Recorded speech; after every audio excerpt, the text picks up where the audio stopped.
Thanks, Greg, and welcome to the webinar, everyone. I guess it's appropriate this talk comes at the end because it's really the end of the road that we're going to be talking at and what are the best options. So basically, what happens when we're out of feed and the animals are in low condition score? So this is a scenario, really. We've got animals that are very low in condition, no feed. What are our options? Well, there's basically three options. Next. One is we can sell or agist, and we want to look at what are the regulations there. One is we can buy in feed, and of course, the third one is euthanasia. Now, euthanasia is quite a difficult decision. It's difficult for everyone, and it's even difficult for veterinarians whenever we have to put animals down. There's always the emotional attachment, and then there's, of course, the other issue is loss of income. So hopefully we need to be able to put the concern of the animal's welfare above either of those two. As Tracy mentioned, now there's an excellent publication out, Fit to Load, which tells you what animals can be loaded and what can't be loaded. And that's on the MLA website. It's available in hard copy, and unfortunately we won't be able to give you one today, but we do have them in stock, and MLA have more as well. Now that's the link. Now if you type as quick as me, you probably won't be able to get that down. So I guess if you are interested in the link, I suppose contact Greg or even send me an email and we can provide that link after the webinar. The MLA guide fits in the glove box, and it's based on the national standards and guidelines which were developed across all the states and underpin the legislation for transport of all livestock in Australia at all points along the production chain. So it's based on, and it's LAW law now. So these are basically some of the considerations, and we've talked about these already. First is free of disease and no signs of lameness. Tracy's covered those. Body condition score greater than 1, and we want to have a look at that in a little bit more detail. 1 or greater. Are stock showing signs of fatigue? And we'll go into that in a bit more detail. There are other things, though, that need to be considered when putting stock on a truck. And the first one is the property identification code and a biosecurity plan. Now, for livestock, that's important that you know about that, and most livestock producers will have that, but some hobby farmers and small animal holders may not be aware of it. There are other legislation, though, and all stock, cattle especially, have to be branded if they're over 6 months and weanable, so they have to have a brand on them. That's LAW law in Queensland, and they also have to have an NLIS device to be able to be transported. There might be some health treatments required, and it's good to know that as well. If you're going from an area where there's no disease into one that's where there is disease, it does pay to know what those animals might encounter when they reach their destination. I guess cattle tick's the obvious one. If you're going from a tick-free area into a ticky zone, well, they probably do need some preventive treatment to get them there, preferably a vaccine immediately after they arrive, so they've got immunity to tick fever. And of course, once they get on the truck, it's a transporter's responsibility for the stock once they're loaded. And if they're not fit to load, the transport operator can and should refuse to load those stock, because he is ultimately there under his duty of care once they hop on his vehicle. So you need to be aware of that, because prudent or good operators will not want to load animals that are not going to make the distance, and so it's their prerogative to say no. Getting down to managing stock in low condition and very low body condition, MLA have put out an excellent publication. It's a national guide to describing and managing beef cattle in very low body condition, 28 pages full of detail, and it's also available online. Now, while we're describing cattle, and we've done that we'll do that mainly in this talk, we'll look at cattle, but the general principles and guidelines are the same whether it's sheep, goats or horses as far as indicators go, and we're basically looking at the skeleton and the condition of these animals. So normally we talk about condition score of cattle, we talk about condition score 1 to 5. Well, in this low condition scoring guidelines, we go down to 0. Now that's a pictorial demonstration of an animal there on the screen. As you can see, that is an animal that's not fit to load, unable to be transported without prolonged intensive management, and probably has reached the end of the road. And you can see the Great Depression there. I haven't got a pointer, but you can see the backbone, and you can see all the, oh, thanks for that. You can see all the vertebrae poking up along the backbone. You can see great concavity there. You can probably count all the ribs.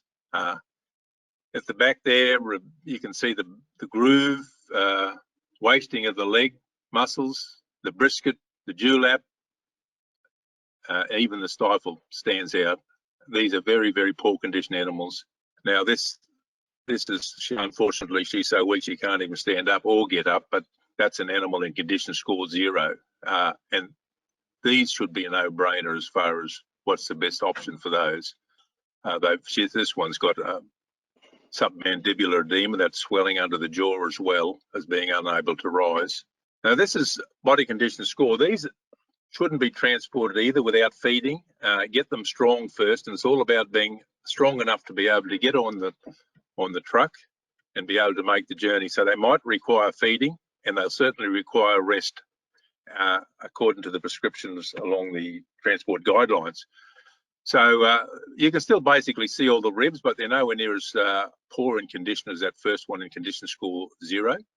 But these will live and can be looked after and will survive, providing they get onto some nutrition, good nutrition. Basically, you can still see the dewlap, see most of the ribs. There's concavity there. You can see the hip bone, the pin bones very easily. But so I'll just give you an indication of that on the next slide. This is an animal we should probably score condition score 1.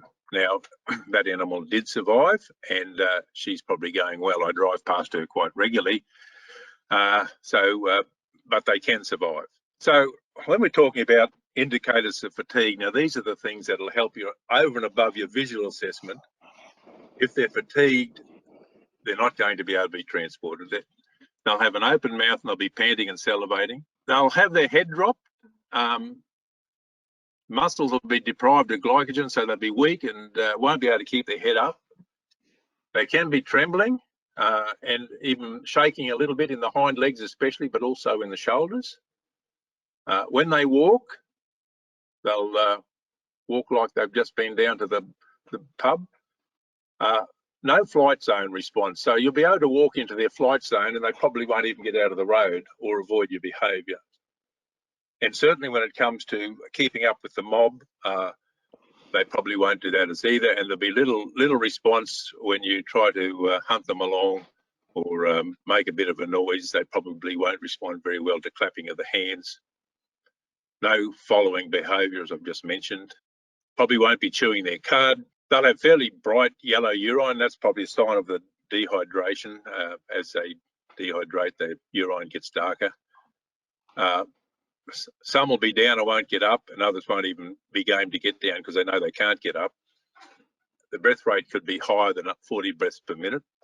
Skeletal structures such as rib bones become much less obvious as the animals improve. Now, you should be aware of the condition scores above 1 to 5. Most people are familiar with those, but for those who aren't, on hobby farms or whatever, I'll just show you, like, that's a condition score 2. Probably not a real good photo, but and then a condition score 3, they're starting to get fat cover. Condition score 2, unless it's mainly muscles. After condition score 2, you're looking at fat cover. So she's got some fat cover, that condition score 3 animal, over her ribs and over her rump, and so 4 and 5, and even better than that.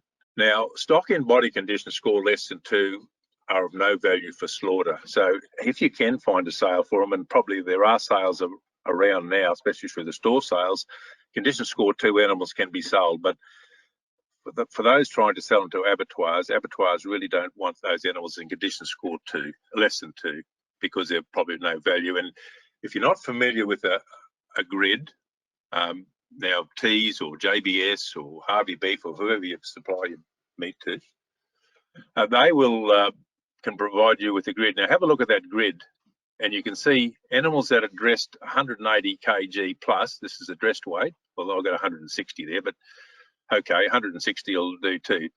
$2.10. Now so that's an animal that's 160 dresses out at 161 kgs is worth $2.10. If she's only 159, she's worth 30 cents. So you can go back to your calculators and just work out how much of a difference that is. And it's quite a massive, massive difference in value, just that 2 kgs from 159 to 161 kgs.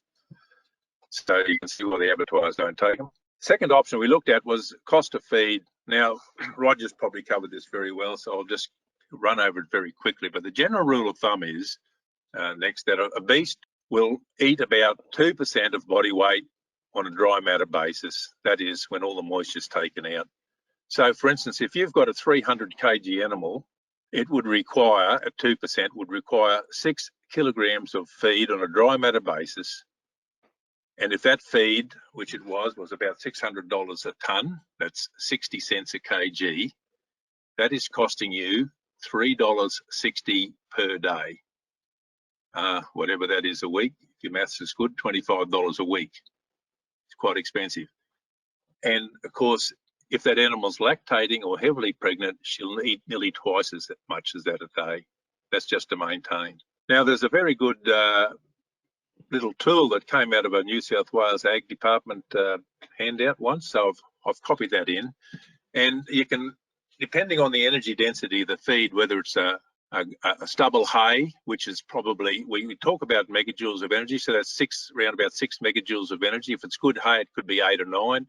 Next, it could be a meal, a protein meal, or next it could be a grain. So depending on the energy density of the meal will depend on how much weight that you give that animal. So for instance, if it's a 300 kg animal, you just put the 300 on the left-hand side and then run your ruler across where the energy density is. So if it's stubble hay, you'll run it through 6, and you can see there that that animal will need roughly about 7.5 kgs of hay or stubble hay a day. If you were feeding a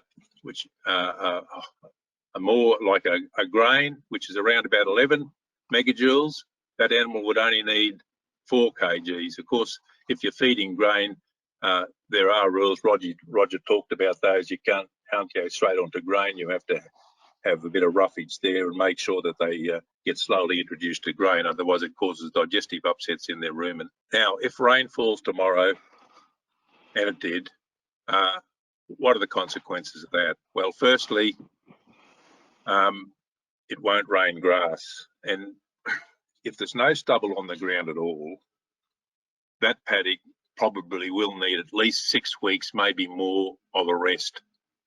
And so their paddocks require rest just so they regenerate, and so that paddock's going to be of value for years to come. First thing that'll happen in that paddock, though, it'll probably grow weeds, and they'll establish before the pastures get up, because there's plenty of weed seeds around, and they'll grow because the stock normally don't eat weeds, so normally, but when there's nothing else they eat, of course they have to. The other consideration, though, with those bare paddocks are if they're heavy black soil or just clayey soil, it become very boggy after rain. And there's a possible chill factor too, as Tracy mentioned. I mean, even in North Queensland, there can be severe chills, like all those animals that died in the Flinders floods in 2019 in February. Some of those died, a majority of those died because of chill. They didn't actually drown, they died of chill and smothering. So there's those issues to consider. Of course, aged animals are much more vulnerable to die as well as they're very young. And of course, horses. Now, for those hobby farmers who have horses in paddocks where there's not much feed and they get a little bit of rain and there's a bit of green pick, especially in sandy paddocks, they'll slowly pick up, they pull out the plants by the roots and they get a little bit of sand every time they nibble and eat, and slowly the sand builds up and they get a sand colic if they graze close to the ground. And that is very difficult to treat, and when it's really bad, the only way is to do surgery, and that's a massive cost and a massive exercise to get an animal through that. Toxic plants is one of the issues coming out of drought as well. Now, anything can be toxic. Just about any plant can be toxic, and some of the common things we see, or I've seen over the years, couch grass. I've seen couch grass kill weaners because it was wilted, and weaners were locked up in the yard and let go onto wilted couch grass, and it rolled a big mob.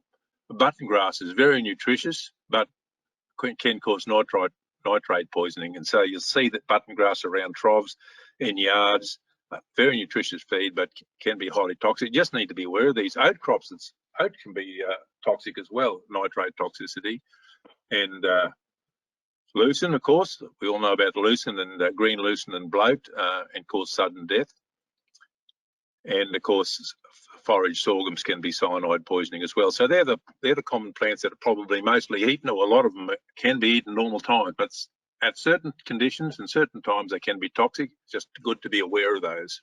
And of course, then we have the other ones that are toxic nearly all the time. So first of all, we have Negura burr. Now, Negura burr is interesting because it only causes toxicity at that cotyledon stage with its 2 leaves. So you might not even see that. But if you've had Negura burr in your paddock, you'll know what Negura burr is, because it gets in your socks and on your coat and everywhere, and you'll see it in the horse's tail and the cattle tail. So if you've got Negura plants and Negura burr plants in your paddock, after rain and bare paddocks, these little cotyledons will come up, and they're extremely toxic, and they cause sudden death. The other one is pigweed. Now, pigweed, we saw a lot of pigweed this year after the rain was everywhere. I've never seen so much pigweed. That can be toxic as well, especially if cattle are hungry and let out onto it. Now, it's also a good tucker as well. I mean, a lot of cattle ate that after the drought, but they do need other feed as well. And so we'll talk about how to avoid toxicities a little bit longer. But green cestrum was another one. It's not going to spring up straight away after a drought, but it's highly toxic. And finally, we have gomphrena weed. Now, gomphrena weed is a weed that affects horses, and it's a slow death. It doesn't happen suddenly, but if there's a lot of that in the bare ground and paddock, and horses, that's all they've got to eat, then it will kill them as well. How do we address reducing the toxicity of plants? Well, there's some golden rules that should be followed. And I think the first one is young stock, especially weaners, because they've had no experience much in what to eat. So they're just like getting out, going to preschool. And newly introduced stock are the most vulnerable classes of stock always, irrespective of whether it's a drought or whether you're just bringing them onto a property. So they're always the most high at risk.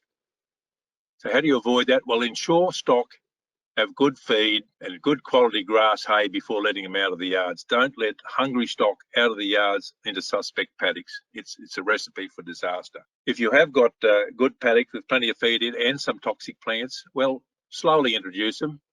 Maybe you have to yard them up a few times, get them used to it. It might be time consuming, but it could well be worth the effort.